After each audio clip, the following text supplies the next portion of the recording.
Di sebuah desa tua bernama Karangjati, terdapat pemakaman yang dikeramatkan warga. Orang-orang jarang berani melintas di sana setelah matahari terbenam. Bukan hanya karena suasananya yang menyeramkan, tetapi karena sebuah gundukan tanah aneh di tengah-tengah pemakaman. Kuburan tanpa nama.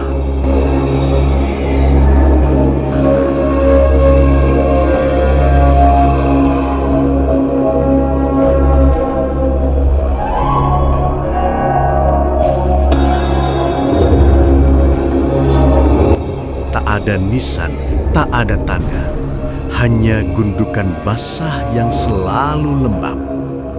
Bahkan di musim kemarau, tanah itu tetap basah, seperti baru saja diguyur hujan. Orang tua di desa kerap berpesan, jangan pernah mendekat saat malam. Kuburan itu bukan tempat orang mati biasa. Namun, anak-anak muda tidak semuanya percaya.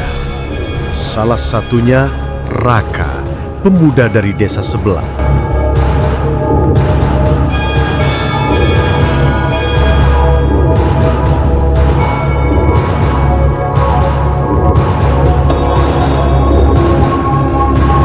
Raka terkenal keras kepala.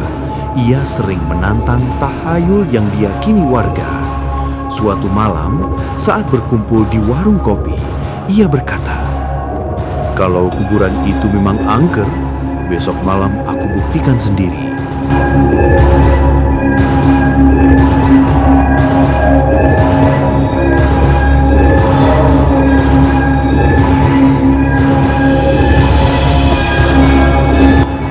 Dimas dan Arga, dua temannya, awalnya ragu. Tapi rasa penasaran membuat mereka ikut.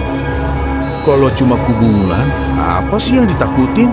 kata Dimas sok berani, meski tangannya dingin saat memegang gelas kopi.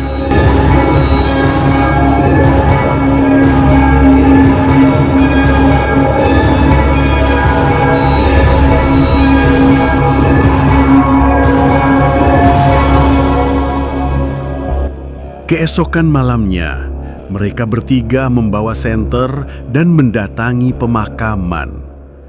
Bulan redup, langit ditutupi awan gelap, dan suara serangga malam seperti terhenti ketika mereka melangkah masuk.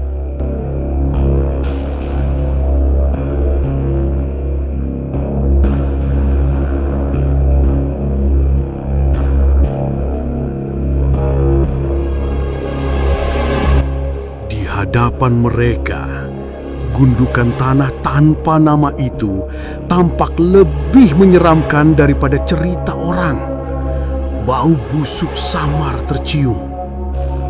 "Lihat tuh, tanahnya kayak baru digali," bisik Dimas. Senter Raka tiba-tiba berkelip lalu mati. Gelap gulita menyelimuti mereka. Saat itulah terdengar suara. Tok, tok, tok. Ketukan pelan tapi jelas berasal dari bawah tanah.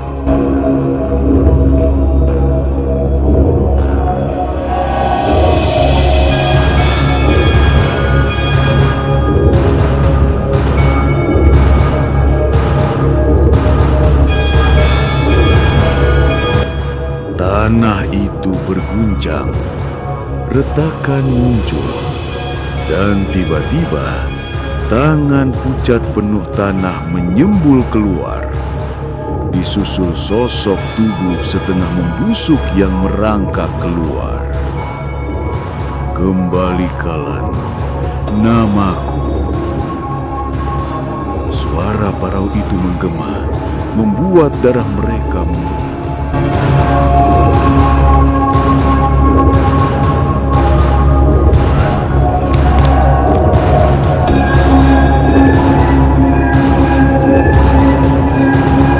Arga lari terbirit-birit.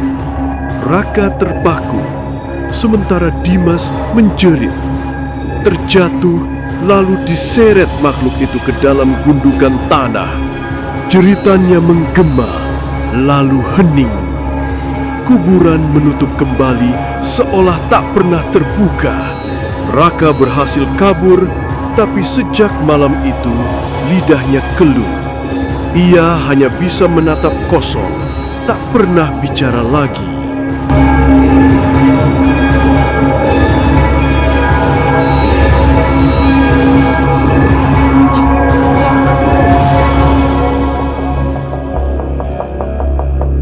Give back my name.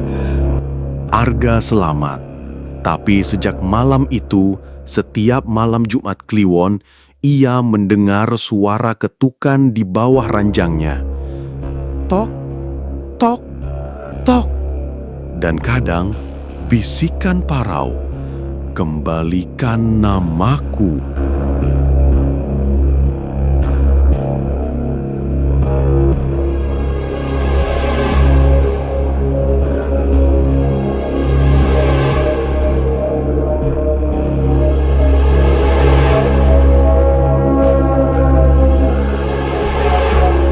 Seorang kakek tua di desa akhirnya membuka rahasia. Kuburan itu bukan sembarang kuburan. Dahulu, puluhan tahun silam, seorang perempuan muda dibunuh oleh warga karena dituduh sebagai dukun santet. Ia dikuburkan tanpa nama, tanpa doa, tanpa tanda, sebagai hukuman. Namun sebelum mati, ia mengutuk, "Siapapun yang berani mengusik kuburanku akan menjadi pengganti jasadku. Aku akan menyeret mereka sampai aku mendapatkan kembali namaku."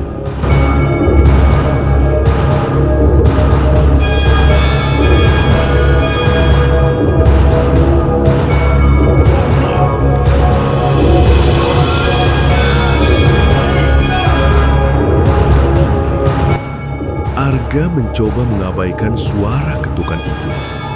Namun, suatu malam, ia terbangun karena kasurnya bergetar.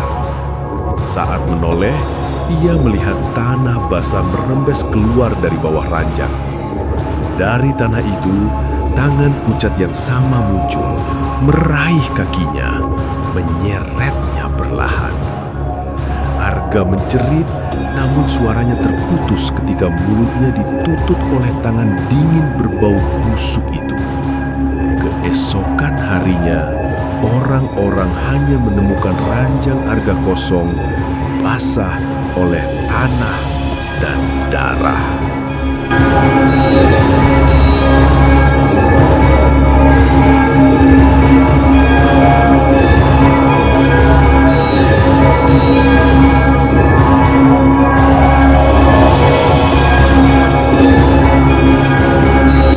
Raka, satu-satunya yang masih hidup, kini hanya duduk di beranda rumahnya dengan tatapan kosong. Setiap malam Jumat Kliwon, bibirnya bergetar meski tak ada suara keluar. Namun suatu malam, ibunya mendekat dan mendengar lirihan lirih. Namanya Sari. Begitu ia mengucapkan itu, tubuh Raka mendadak kaku. Matanya membelalak dan darah menetes dari mulutnya. Ia rebah ke tanah, mati seketika.